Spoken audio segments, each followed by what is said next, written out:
নমস্কার বন্ধুরা, আমি সোনালি আর সোনালিস কিচেনে হাজির হয়েছি আজকে একটি নতুন ভিডিও নিয়ে, যেটি গরমের জন্য খুবই উপদেয় একটি খাবার, পটল পোস্ত।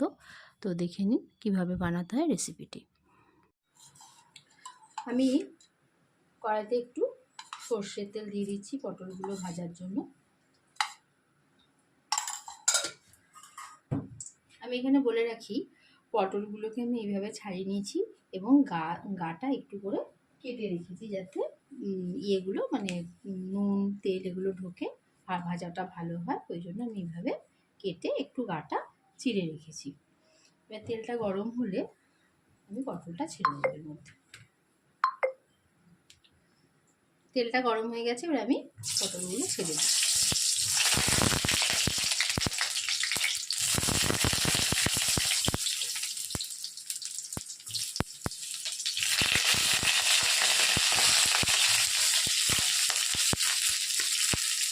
এবারে আন্দাজ মতন নুন দিলাম, যতটা প্রয়োজন আপনারা আপনাদের প্রয়োজন মতন দিয়ে দেবেন।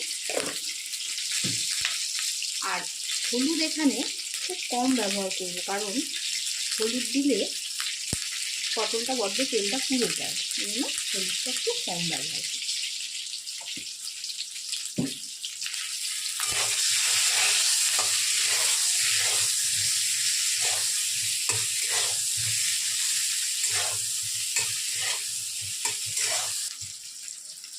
যতক্ষণ পটলটা ভাজা হচ্ছে ততক্ষণ আমি পোস্তটা পেস্ট করে নিচ্ছি। এই পোস্তটা আমি 2 ঘন্টা আগে জলে এইভাবে ভিজিয়ে রেখেছিলাম, যাতে খুব সহজেই পেস্ট হয়ে যায়। এর মধ্যে আমি 4টে কাঁচা লঙ্কা দিয়ে দিচ্ছি, ঝালটা আপনাদের স্বাদ অনুযায়ী দেবেন। এবার এটা আমি মিক্সিতে পেস্ট করে নিচ্ছি। একটু সময় নিয়ে আঁচটাকে আস্তে করে পটলগুলোকে এইভাবে আমি ভেজে নিলাম। এবার আমি পটলগুলো তুলে নিচ্ছি। ওই তেলেই এবারে আমি কালো জিরে একটু ফোড়ন দিয়ে দিচ্ছি।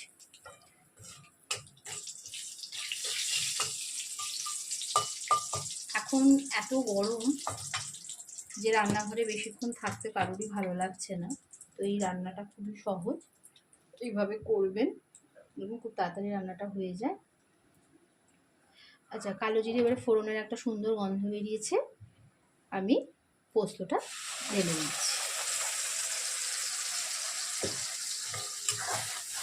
পোস্তটাকে একটু নাড়াচাড়া করে নিচ্ছি। পোস্তটা এইভাবে খানিকক্ষণ একটু কষে নিলাম। এবারে কষা হয়ে গেছে পোস্তটা, এবারে আমি মিক্সি ধোয়া জলই এর মধ্যে দিয়ে দিলাম। অনেকটা পোস্ত এর মধ্যে ছিল।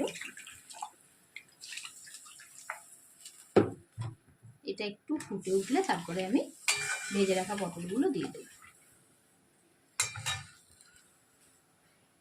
জলের পোস্ত ফুটে উঠেছে, এবারে আমি ভেজে রাখা পটলগুলো দিয়ে দিচ্ছি। এবারে গ্যাসের সিমটা একটু আস্তে করে দিচ্ছি, যাতে পটলগুলো সেদ্ধ হয়, কারণ ভাজার সময় 90% মতন করেছিলাম, এবারে কিছুটা সেদ্ধ হওয়া বাকি ছিল, সেটা আমি একটু আস্তে করে দিচ্ছি, দিয়ে একটা চাপা দিয়ে দেবো যাতে পটলগুলো সেদ্ধ হয়।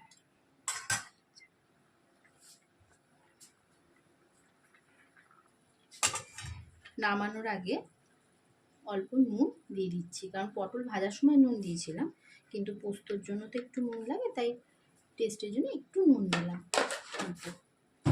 আপনারা আপনাদের স্বাদ অনুযায়ী নুন দিয়ে দেবেন। পটল পোস্ত রেডি। এবার এটা নামিয়ে নেব। রেডি হয়ে গেছে পটল পোস্ত, একদম নিরামিষ একটা খাবার এবং খুব কম সময় এটা রান্না হয়। আমি উপর থেকে একটু কাঁচা তেল ছড়িয়ে দিয়েছিলাম, যেহেতু পোস্তর সঙ্গে একটু কাঁচা তেল হলে ভালো লাগে, তা যাদের পছন্দ নয় তারা এটা দেবেন না। রান্নাটা অবশ্যই এই গরমের দিনে একদিন ট্রাই করে দেখবেন। যদি ভালো লাগে আমার চ্যানেলটি সাবস্ক্রাইব করবেন, লাইক কমেন্ট শেয়ার করবেন। দেখা হচ্ছে নেক্সট ভিডিওতে। ধন্যবাদ।